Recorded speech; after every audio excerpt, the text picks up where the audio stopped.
तैयार रहिए, start.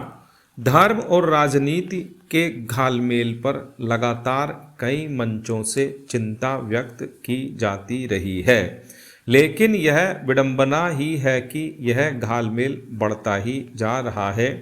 Supreme court की यह टिप्पणी समीचीन है कि जब तक धर्म और राजनीति को अलग अलग नहीं करेंगे, नफरत फैलाने वाले भाषणों पर लगाम नहीं लगेगी। सार्वजनिक मंचों पर सभी यह मानते हैं, धार्मिक वैमनस्यता उचित नहीं है, लेकिन व्यवहार में ऐसा होता नहीं दिखता।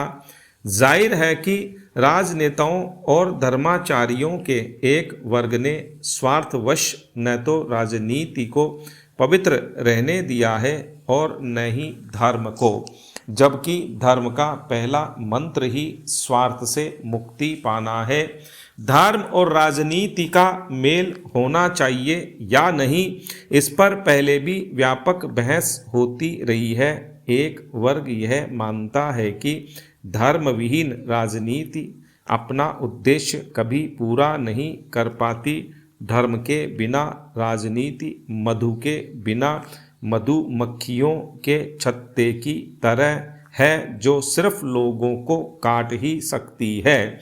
इस तर्क में भी तभी तक दम है जब तक धर्म को उसके सच्चे अर्थों में स्वीकार किया जाए।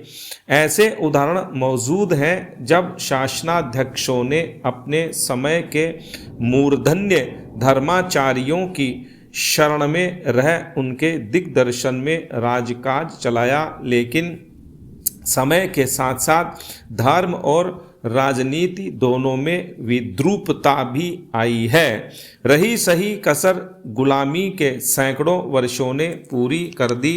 आज तो राजनीति कथित धर्माचार्यों के सिर चढ़कर बोल रही है। देश की शीर्ष अदालत ने नफरत फैलाने वाले बयानों, हेट स्पीच को रोकने में नाकाम रहने पर सत्ता को फटकारते हुए यहाँ तक कह दिया कि वह नपुंसक की तरह व्यवहार कर रही है। कानून व्यवस्था बनाए रखना मूल रूप से राज्यों का काम है, इसलिए हेट स्पीच पर रोक लगाने की जिम्मेदारी भी मुख्य रूप से राज्यों की बनती है। लेकिन राज्य सरकारें इसके लिए कोई प्रभावी कदम उठाती नजर नहीं आ रही है। सुप्रीम कोर्ट ने सवाल उठाया कि आखिर राज्य होता ही क्यों है। स्टॉपेरा, आज़ादी के दीवानों को भी धर्म और राजनीति के अनैतिक घाल मेल की आशंका रही होगी, इसीलिए उस दौरान यह विचार तेजी से आगे बढ़ा कि धर्म और राजनीति को अलग अलग रहना चाहिए। महात्मा गांधी ने इस विचार को बखूबी आगे बढ़ाया। वे व्यवहार में पूरे धार्मिक थे, लेकिन राजनीति में इससे दूर रहे। भारतीय पुनर्जागरण के दौरान भी धर्म और राजनीति से ऊपर देश हित को रखा गया और विभिन्न धर्मावलंबी कंधे से कंधा मिलाकर लड़ते रहे।